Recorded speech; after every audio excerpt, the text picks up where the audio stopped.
மத்திய தகவல் தொடர்புத்துறை அமைச்சர் ராஜா பிரதமரின் கட்டாயத்தின் பேரிலேயே தனது பதவியை ராஜினாமா செய்திருப்பார் என்று மதிமுக பொதுச் செயலாளர் வைகோ அவர்கள் தன் அறிக்கையில் கூறியுள்ளார். ராஜா பதவி விலகியிருக்காவிட்டால் பிரதமர் அவரை பதவியிலிருந்து நீக்கியிருப்பார் என்றும் வைகோ அவர்கள் திங்களன்று கூறியுள்ளார். இந்த ஊழலில் ராஜா மட்டும் ஈடுபட்டிருக்க மாட்டார்.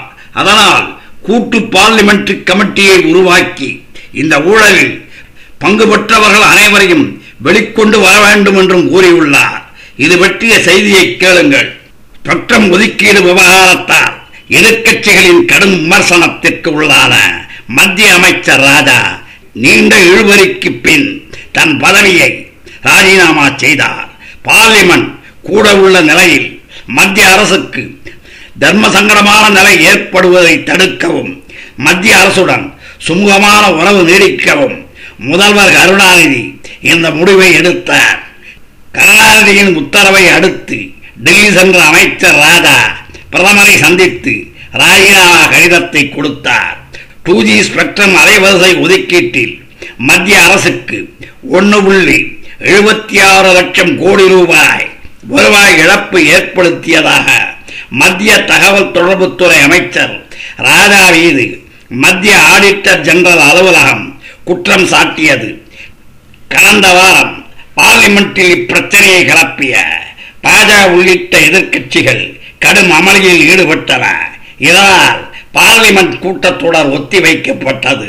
அதே நேரத்தில் இந்த விவகாரத்தில் ஐக்கிய முற்போக்கு கூட்டணி அரசுக்கு ஆபத்து ஏற்பட்டால் ஆதரவு அளிப்போம் என அதிமுக பொதுச் செயலாளர் ஜெயலலிதா அறிவித்ததும் பெரும் பரபரப்பை ஏற்படுத்தியது. ஆனால் மத்திய அமைச்சர் ராஜா தன் மீதான குற்றச்சாட்டுகளை நிராகரித்தார். பார்லிமெண்ட் கூட்டத்தொடர் மீண்டும் கூட உள்ள நிலையில் அமைச்சர் ராஜாவை பதவி நீக்கம் செய்யாதவரை கூட்டத்தொடரை சுமூகமாக நடத்த அனுமதிக்க மாட்டோம் என பெரும்பாலான எதிர்கட்சிகள் ஒரே குரலில் தெரிவித்தன. பாஜக, மார்க்சிஸ்ட் உள்ளிட்ட கட்சிகள் இதில் தீவிரமாக இருந்தன. மேலும் 2G ஸ்பெக்ட்ரம் ஒதுக்கீடு தொடர்பான வழக்கு சுப்ரீம் கோர்ட்டில் மீண்டும் விசாரணைக்கு வருகிறது. இந்த வழக்கில் ஏற்கனவே நடந்த விசாரணையின் போது சிபிஐயின் நடவடிக்கைகளை சுப்ரீம் கோர்ட் கண்டித்தது. ஸ்பெக்ட்ரம் ஒதுக்கீடு தொடர்பாக மத்திய தொலை தொடர்புத்துறை முன்னாள் செயலர் TS மாத்தூரும் அமைச்சர் ராஜாவுக்கு எதிராக புகார்களை தெரிவித்தார். அது மத்திய அரசுக்கு மேலும் தர்ம சங்கடத்தை ஏற்படுத்தியது. இதனால் பிரச்சனையை சமாளிப்பதற்கான முயற்சியில் காங்கிரஸ் மேலிடம் தீவிரம் காட்டியது.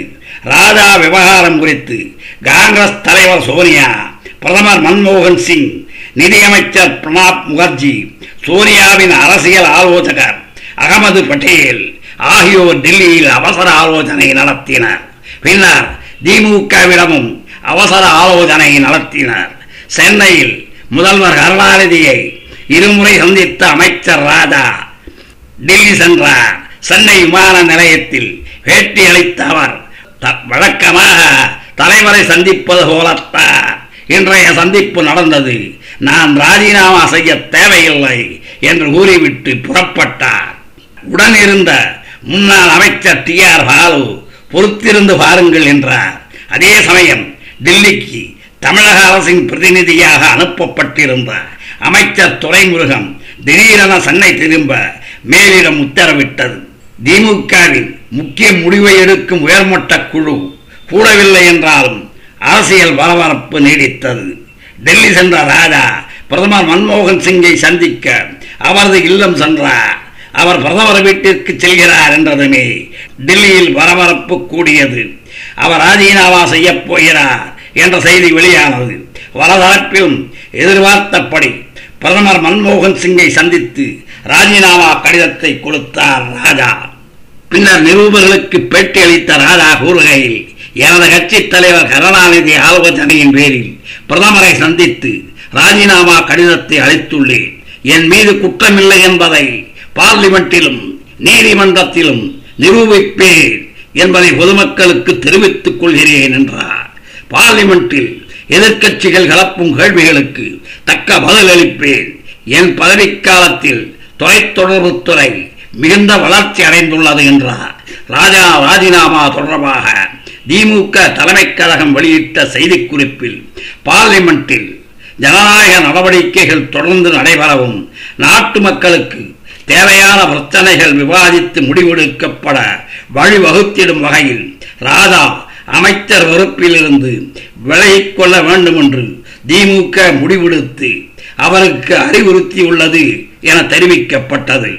ராஜாவின் ராஜினாமாவை அடுத்து கடந்த 2 நாட்களாக நீடித்த இழுபறி முடிவுக்கு வந்தது. ராஜா ராஜினாமா செய்துவிட்டாலும் சட்டம் விவகாரம் குறித்து பார்லிமெண்ட் கூட்டுக்குழு விசாரணை தேவை என்ற கோரிக்கையில் எதிர்க்கட்சிகள் உறுதியாக இருக்கும் என எதிர்பார்க்கப்படுகிறது. பிரதமர் மன்மோகன் சிங் அவர்கள் திமுகவினருக்கு மீண்டும் தகவல் தொடர்பு துறையை கொடுக்காமல் மத்திய அமைச்சர் கபில் சிபல் அவர்களிடம் ஒப்படைத்ததை பொதுமக்கள் எல்லோரும் பாராட்டுகிறார்கள். நாமும் பிரதமரை பாராட்டி ஊழல்களை ஒழிக்க அவர் எடுக்கும் முயற்சிகளுக்கு உறுதுணையாக நிற்போம் என்று உறுதி கூறுவோம். நன்றி, வணக்கம்.